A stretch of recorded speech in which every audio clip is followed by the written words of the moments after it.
Hello hello hello, मेरा नाम है आनंद वर्मा और आपका मेडिकल काउंसलिंग सेंटर में स्वागत है। तो एक बहुत ही शॉकिंग और कुछ नई न्यूज़ नहीं है जिसके बारे में मैं बात करने वाला हूँ कि एक केस पकड़ा गया यार। एकदम दिल रो जाता है जब ऐसी न्यूज़ सुनते हैं कि आपकी जो एमबीबीएस की सीट है यार, वो 87.5 लाख रुपए में 2 सीट की डील चल रही है। आप समझ सकते हो। तो सीबीआई ने केस ये है कि सीबीआई ने मुंबई से 2 लोगों को अरेस्ट किया है, बहुत नामी गामी जो है हमारा वहाँ का होटल में, कि आपको वहाँ पे डीलिंग चल रही थी 2 पेरेंट्स से कि एक सीट का 87.5 लाख रुपए नीट के लिए, एमबीबीएस के लिए। अब ये बात बताओ, ये तो एक छोटी मोटी चीज़ें हैं, इस पे मीडिया कोई बात कर ही नहीं रहा है। कितने ऐसे केसेस हैं, अगर लास्ट ईयर की बात करें, और इस पे कोई वीडियो नहीं कर रहा है। सिर्फ और सिर्फ लोग रिजल्ट सेलिब्रेट कर रहे हैं, भाड़ में जाओ आप लोग, उनका अपना काम हो गया, बात खत्म। इस पे क्यों बात नहीं हो रही है? आप समझ सकते हो, ये 2 सीटों की डीलिंग चल रही थी। और ये किसकी सीट जाती? 2 होनहार बच्चों की, होनहार बच्चों की सीट जाती। और एक बच्चा जब तैयारी करता है तो सिर्फ बच्चा ही तैयारी नहीं करता है, उसके माँ बाप, भाई बहन, 5 लोग उसके पीछे लगे होते, पूरा इकोसिस्टम होता है। और उसकी सीट खाने की तैयारी चल रही है। और ये पहला केस नहीं है, ये बहुत जब से स्पेशली नीट आया है या एनटीए आया है, तब से कुछ न कुछ गड़बड़ी होती ही जा रही है और कोई खास सुनवाई नहीं है। अभी जैसे बात करें, रिजल्ट डेट आपकी 14 जून थी, आपका रिजल्ट जल्दी आ गया। पहला, ऐसा भाई इतना भी जल्दी क्यों होता है? 2 साल से ये हो रहा है। और 2 साल से ही लास्ट ईयर भी ऐसा हुआ था कि जो है रिजल्ट से पहले, इलेक्शन रिजल्ट से पहले उन लोगों ने रिजल्ट दे दिया।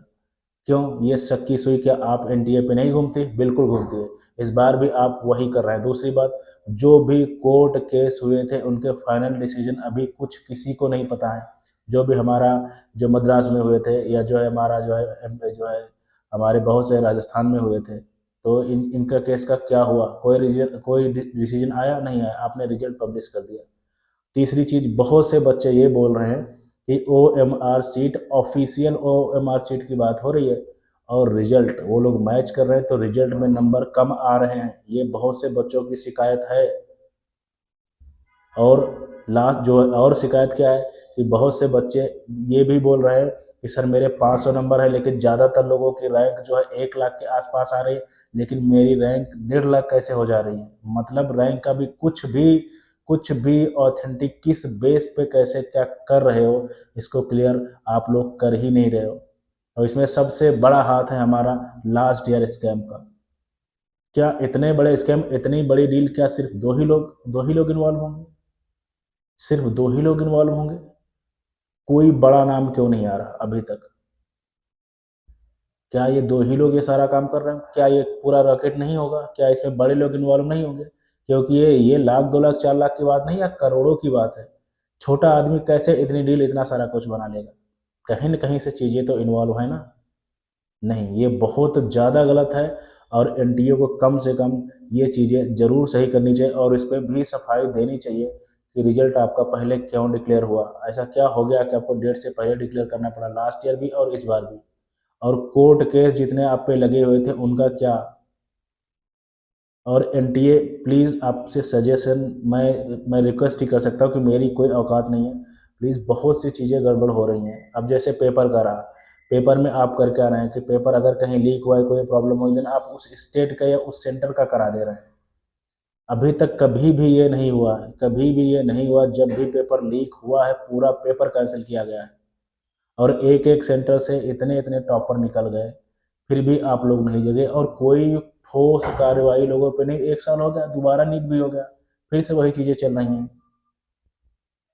आप सोचो कितनी सीट की डील पहले से हो जाती होगी, और यहाँ तक डील हुई कि रिजल्ट तुम्हारा 10-12 घंटे पहले आ जाएगा। ये चीज़ें मतलब जो है रिजल्ट में भी वेरिफिकेशन, ऑफिशियल रिजल्ट में भी ये लोग झोल मोल कर रहे हैं। कैसे कर पा रहे हैं? अगर कोई अंदर का इन्वॉल्व नहीं है तो ये चीज़ें कैसे हो रही हैं? क्या सिर्फ 2 ही लोग इतना इतना सारा काम कर सकते हैं? नहीं हो सकता ना।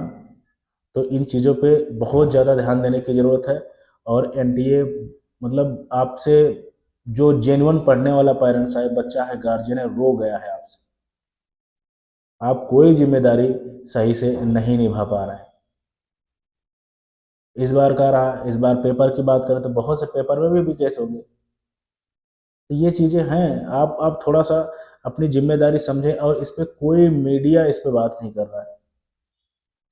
पता नहीं कितनी सीट पहले से डील हो जाती है, पता नहीं कितने रिजल्ट पहले से बन जाते होंगे। नुकसान किस बच्चे का है?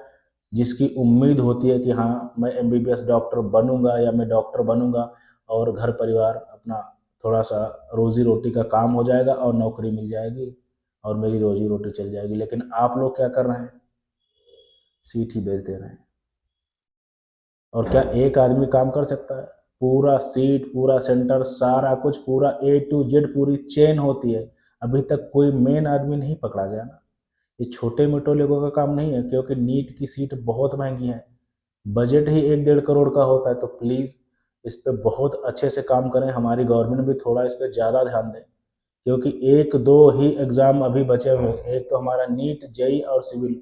अब यहाँ भी ऐसे ऐसे लोग घुस गए हैं, बहुत ज़्यादा सफाई की ज़रूरत है। और किसी को अगर आप बख्शोगे, लास्ट टाइम अगर कोई सही से पकड़ा गया हो तो सही चीज़ें होती, देन ये प्रॉब्लम जो आज का हो रहा है, ये इनकी हिम्मत बढ़ती कैसे है? उनको पता है कुछ नहीं होने वाला है, मेरे मेरे सर पे किसी न किसी का हाथ है। ये हिम्मत आती तब है जब उनको लगता है कुछ नहीं हो पाएगा, मेरा कोई कुछ उखाड़ नहीं सकता। और यही एक बार अच्छे से लटका दो ना, कोई भी हो, सब डरेंगे। और अच्छी बहुत रूल्स तो हर स्टेट में है, ये हो जाएगा, वो कर देंगे, वो कर देंगे, रेस्ट्रिक्शन ये है और सारा पैसा। लेकिन कहाँ कुछ हो रहा है? धरातल पे क्या हो रहा है? कुछ नहीं। सीटी को बोली लग रही है 90 लाख रुपए, और इसमें भाई पेरेंट्स भी इन्वॉल्व हैं, पैसे वाले लोग इन्वॉल्व हैं। क्या बताया जाए? उनको लगता है कि बस सीट दिला देंगे तो काम हो जाएगा। अरे आपका बच्चा गोबर है, साफ बोल रहा हूँ, हो सकता है किसी को बुरा लगे। कितना उसको उसको उठा के चलाओगे? उसकी औकात नहीं डॉक्टर बनने की, लेकिन आपके पास पैसा है, आपके पास चीज़ें हैं, तो सोचते हो हाँ इसको डॉक्टर बना दें। आगे चल के रोओगे। 50 करोड़ का बिजनेस हॉस्पिटल डालोगे, उसके बाद में वो बच्चा नहीं, हाँ यह पैसा है तो पैसा है, तो भाई भगवान हो आप। कोशिश करो, भगवान इतने इस लायक बनाए हैं तो कम से कम ये चीज़ें ना करने की कोशिश करो। तो जो गरीब बच्चा है, जो गरीब तबका है, उसको सोच के करो कि क्यों यार जो है मतलब किसी दूसरे का हक छीन रहे हो आप। लेकिन आप कहाँ सोचोगे? So thank you very much. मैं क्या करूँ, मेरा मन कर रहा है सब, बहुत दिमाग ख़राब है अभी फ़िलहाल। Thank you very much. Thank you.